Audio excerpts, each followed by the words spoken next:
বিসমিল্লাহির রহমানির রহিম। সকল প্রশংসা মহান আল্লাহ তাআলার। আমি সর্বপ্রথমে ধন্যবাদ জানাই বাংলাদেশ জাতীয়তাবাদী দল বিএনপির চেয়ারপারসন এবং বর্তমান প্রধানমন্ত্রী জনাব তারেক রহমান সহ আমার মুন্সিগঞ্জ ৩ আসনের জনগণের মনোনীত এমপি জনাব কামরুজ্জামান রতন ভাইকে জানাই শুভেচ্ছা ও অভিনন্দন।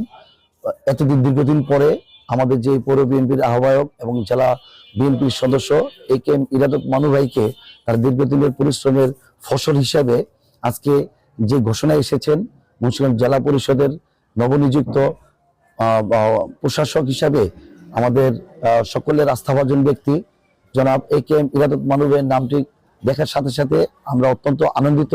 আমি মুন্সিগঞ্জ পৌরসভা ৭ নম্বর ওয়ার্ডের সকল স্তরের মানুষের পক্ষ থেকে জনাব একেএম ইরাদত মানু ভাইকে জানাই শুভেচ্ছা ও অভিনন্দন। জেলা পরিষদের নবনিযুক্ত প্রশাসক জনাব মানু ভাইকে শুভেচ্ছা।